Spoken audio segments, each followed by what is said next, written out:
Good morning, children. Children, we will start the new chapter today, that is the water. And this is the chapter number 16 of your science book, and it is very easy also, the easiest chapter of your book. And first of all, we will know about the importance of water here, okay? You might have heard about Jal hai to kal hai. If you have water, you can think of the future. Jal hai to kal hai. You are perhaps aware that 22nd March is celebrated as World Water Day. It is celebrated as World Water Day. Now, you might have seen different posters like Save Water, Save Life, then Every Drop Counts, you can save water, then save every drop of water. So, what is the message you get from these posters, children? So, have you ever felt a shortage of water at home or at school? Your parents or teachers must very often be advising you not to waste water. No wonder we celebrate Water Day every year to attract the attention of everybody towards the importance of conserving water. So, we can say that water is very important natural resource and we should try to understand its importance and try to conserve it for the future. Now children, we will know that how water is present on earth. Water on earth. Water on earth. It is present, children, you know very well, right from the very beginning, from class 1 only. You might have learnt that water is present in 3 different forms, that is solid, liquid and gas. Solid, that is ice, liquid, that is water, and gaseous state, that is water vapor on the earth. Water in its liquid form is available in ocean. Water is in its liquid form is available in oceans, seas, river, lakes and ponds on the surface of the earth. It occurs in its frozen state, that is in solid state form on polar ice caps and glaciers. Its gaseous or vapor form is present in air that surrounds us. Now children, we know that water is present in abundance, but still there is scarcity of water. Although water is present in abundance, then also there is still scarcity of water. About 97% of all the water on earth is present in ocean and seas. About 97% of water is present in oceans and seas. Okay. Now this water is very salty and cannot be used for our daily needs. Why? Because it is very salty. Only 3% of water on the earth is fresh water, which is good for human use. This is very salty, isn't it? That is 97%. And only 3% is about 3% of water on the earth is fresh water, which is good for human use. Then most of this fresh water, however, occurs as snow. It occurs as snow in the form of glaciers and ice caps, or as water vapor in air. Some amount of fresh water is present as groundwater also. Then this may be used for some purposes, but it is often not readily available. It is only 0.3% of fresh water. See here, 0.3% of fresh water which is present in river, lakes and streams. It is present in river, lakes and streams.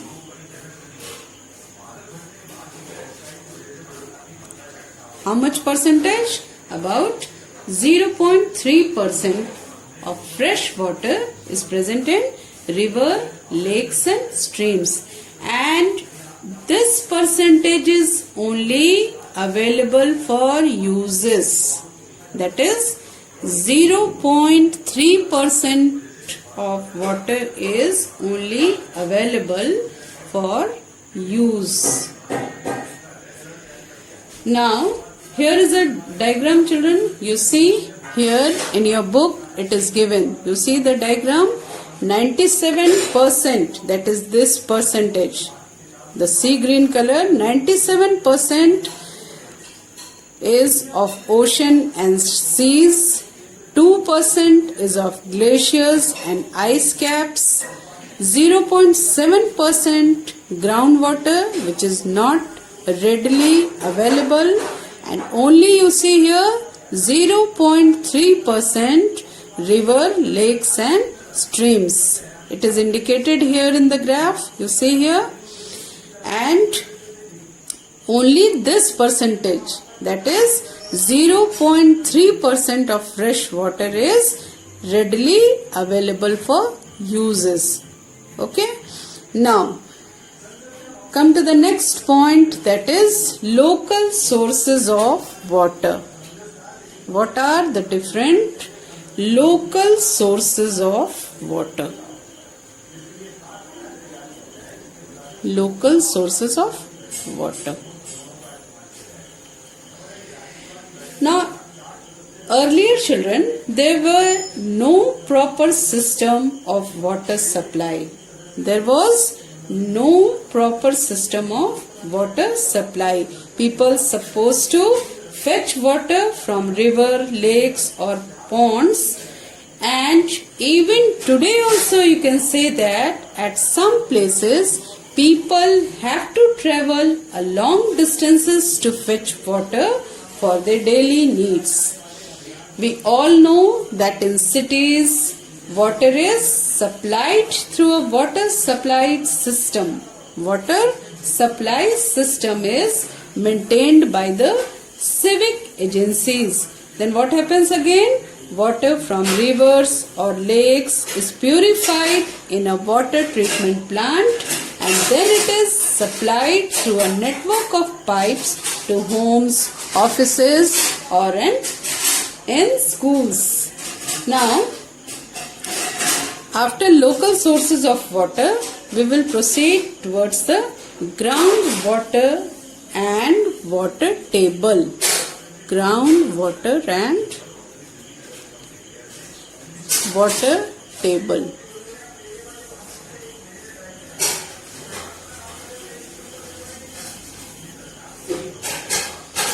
Now, most of the rainwater and water from rivers and ponds, it leaks, or you can say it flow through the soil and goes underground. Most of the rainwater, it and water from, you can say, river, lakes, ponds, all these things, it leaks or flows through the soil and goes underground. This, after going underground, this water is trapped, or you can say captured between the underground rocks. So what happens now? The upper layer of this water is called the water table. upper layer of this groundwater, the water which is trapped between the rocks, which seeps through the, or you can say leaks through the surface, it and goes underground, and it is trapped in the spaces between the rocks. So what happens? The upper layer of this water is termed as the water table, and the water below this layer, it is termed as groundwater. So now you know very well what is water table and groundwater. Once again, let me repeat. What happens? The rainwater leaks or flows through the soil and goes underground.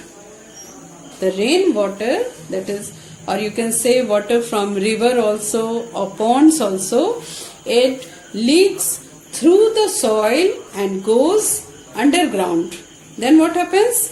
This water is trapped, or you can say captured between the rocks, and the upper layer of this water is known as the water table, whereas the water below this layer is termed as groundwater.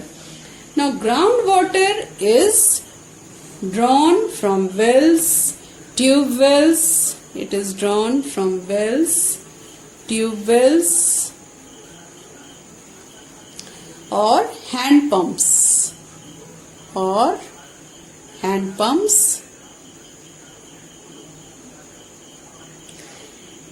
and then it is used for irrigation as well as for different daily uses. Okay. Now we know, children, that about 3/4 of the surface of the earth is covered with water. Then still there is scarcity of water. Our earth is covered with about 3/4 part of from the water. Okay, so it is 3/4 of the surface of the earth, you can say, it is covered with water. In spite of that, we are facing shortage of water. Now what is the reason behind this? That although our earth is surrounded by or covered by 3/4 part from water, then also there is shortage of water. What is the reason behind this? So we will know about the scarcity of water, that is shortage of water.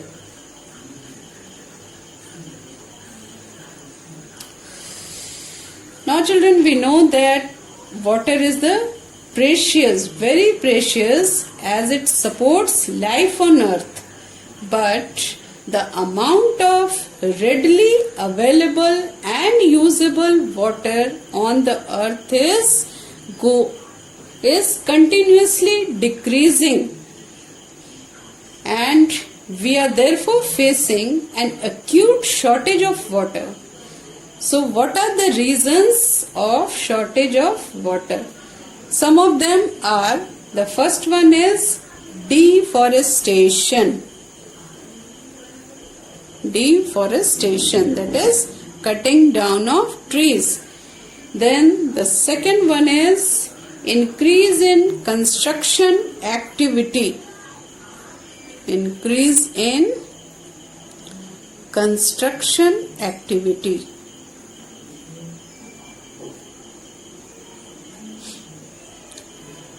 Construction activity.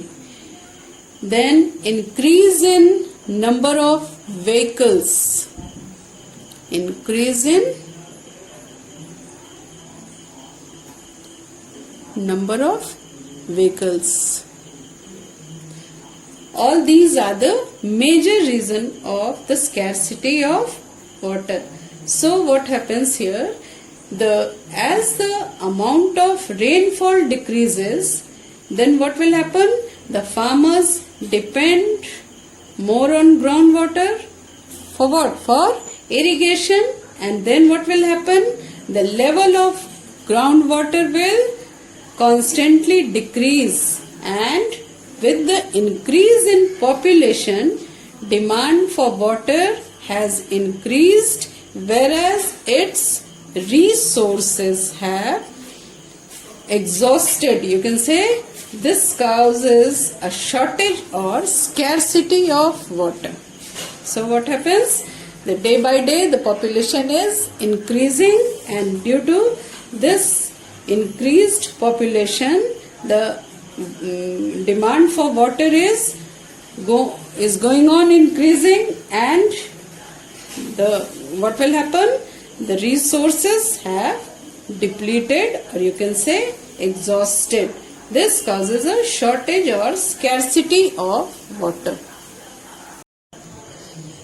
Now, water management. Water management. Water can be conserved by better management of water resources. So, rainwater should not be allowed to flow into drains, and then rainwater harvesting can also be applied in order to conserve water.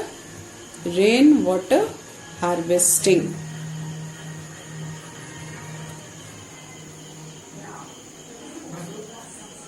Children, you might heard about rainwater harvesting in your junior classes.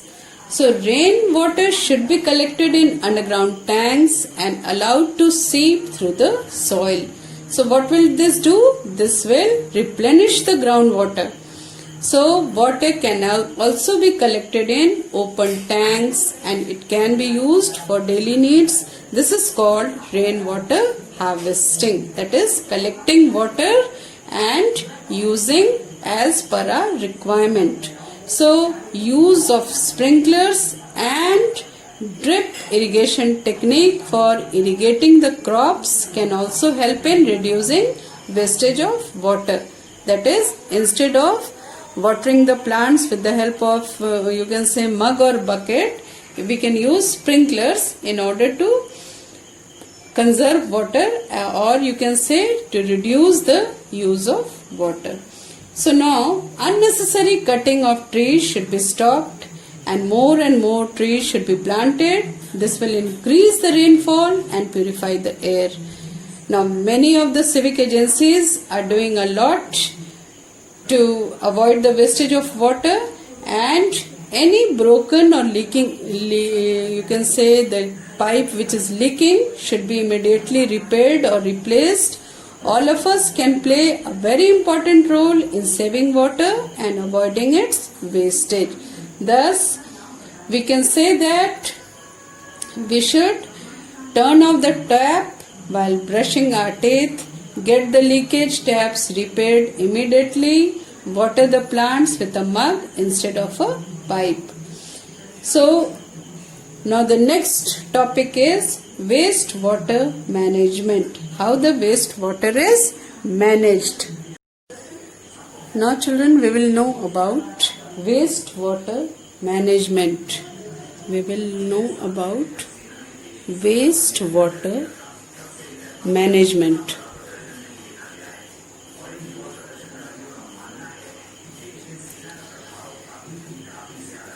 Now, what is wastewater management? Children, till now we have learnt that the increasing scarcity of fresh water is due to the population growth, due to pollution, industrial development, mismanagement and other factors, and many of the factors are there which results in increasing scarcity of fresh water. Now, what is wastewater management? Cleaning of water. Cleaning of water, that is, it is the process of removing the pollutant before it enters a water body or before it is reused. This process of wastewater treatment is commonly known as sewage treatment. It takes place in several stages. So, what is the sewage treatment? Actually, it is the cleaning of water. It is cleaning of water by removing the pollutants before it is reused. Okay. Now, first of all, we will know that what is a sewage. What is a sewage? Sewage is a wastewater released by homes, or you can say by offices, industries and other users. It also includes rainwater that has run down the street during a storm, you can say, or heavy rain. The water that washes off roads and rooftops carries harmful substances with it. Sewage is a liquid waste. Most of it is water which has dissolved and suspended impurities. These impurities are called contaminants. Now, so you understood what is sewage? Sewage is actually the wastewater which is released from homes, or you can say industries or offices or many other users. Okay. Now, then we will know what is sewerage system. What is sewerage system? Children, as you know that network of pipes bring clean water to your home, isn't it? So a network of pipes takes the wastewater also in the same way. So this network of pipes is called the sewerage system. That is the network of pipe which is carrying the wastewater. It is known as sewerage system. It carries the sewage from its source to a wastewater treatment plant, and the wastewater is cleaned and purified by various processes at these treatment plant. The water thus treated and cleaned is then allowed to mix with river or sea water. Now, children, we will know about what should be our role. What should be our role in all these systems? So, we can play an active role in wastewater treatment or wastewater management and maintaining a clean and healthy surroundings. So, there are several suggestions. The first one is reduce the quantity of wastewater which is being produced in a home. Our role should be to reduce the quantity of wastewater by using less water, isn't it? Reduce the quantity of wastewater.